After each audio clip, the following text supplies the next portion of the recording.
American Historic Moment. Benjamin Franklin, a runaway boy with a Dutch dollar and about a shilling in copper, became a British soldier, created a library, fire department, a social club to exchange ideas, a college, an inventor, a politician, and a very rich man. An English patriot, Ben Franklin, a loyal subject, sought to keep the empire together. As early as 1754, he tried to make a point about their own defense and colonial unity with the British against the French and Indians.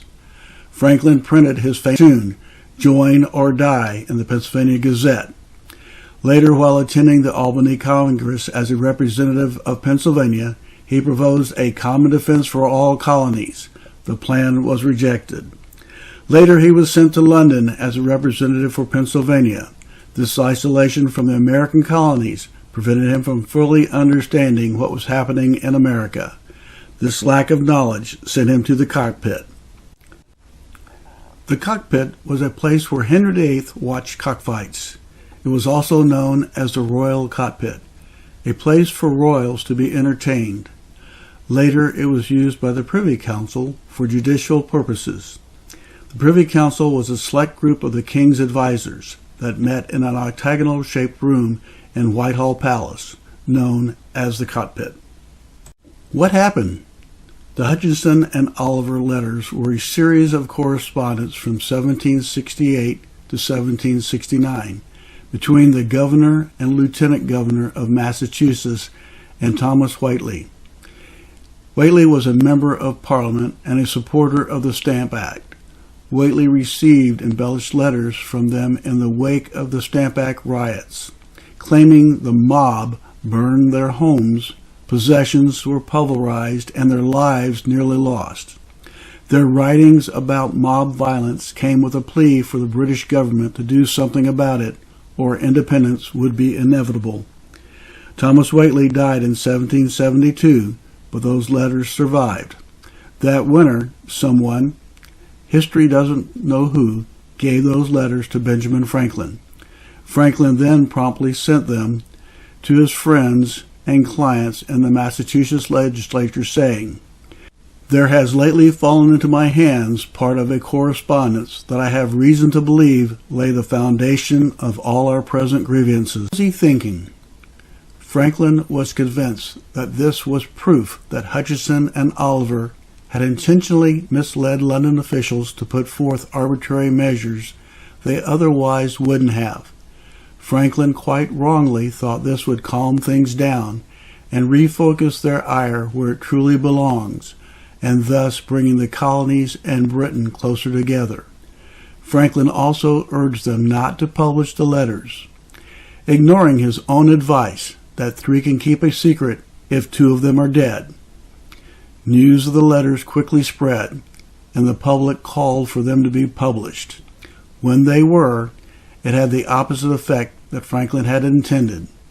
Immediately, the Massachusetts legislature petitioned to remove Governor Hutchinson and Lieutenant Oliver. It was the petition that Franklin was defending that fateful day in the cockpit. At first, only a handful of people knew that Franklin had sent the letters. Things escalated in December 1773 when the late Thomas Whately's brother, William, challenged a man called John Temple to a duel because he thought Temple sent the letters to Franklin.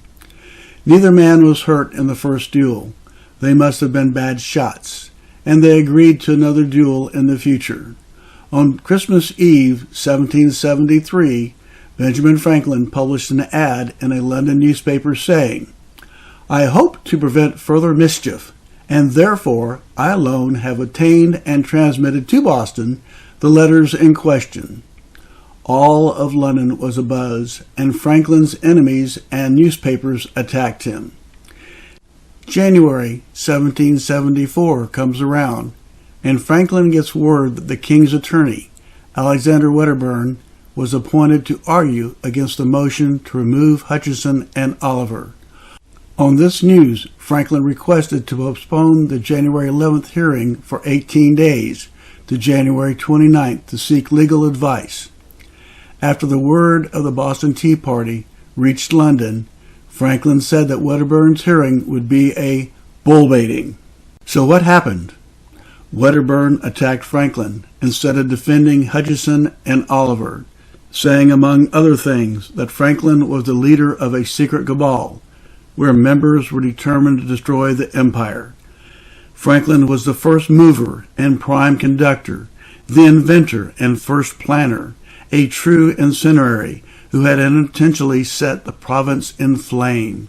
He had used fraudulent and corrupt means to discredit Thomas Hutchison and Andrew Oliver before naive, innocent, and well-meaning farmers of Massachusetts, pulling the wool over the eyes of the common, ordinary colonists, who had no idea that they were being used by a man who had forfeited the respect of society and of men.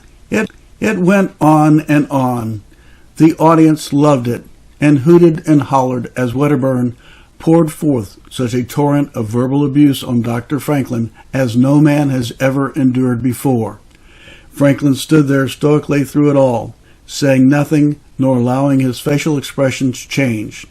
He thought that a common criminal would not have been subjected to the same treatments he received at the cockpit. Finally, Wedderburn sat down and invited his victim to respond, to which Franklin replied, "I do not choose to be examined," and walked out of the room. No one in that room understood what they just did. They turned a loyal English patriot into an American patriot in less than an hour. The Privy Council promptly rejected the petition, and 2 days later, Franklin was forced from his position as King's Deputy Postmaster General of the American colonies.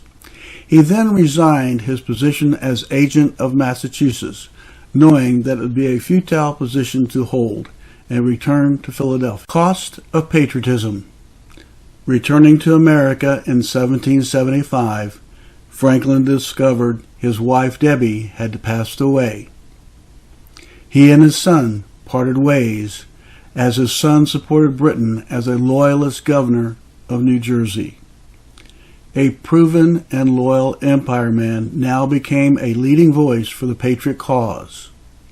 It is worth noting that when Franklin signed the Franco-American Treaty of Alliance, he wore the same jacket that he wore in the cockpit.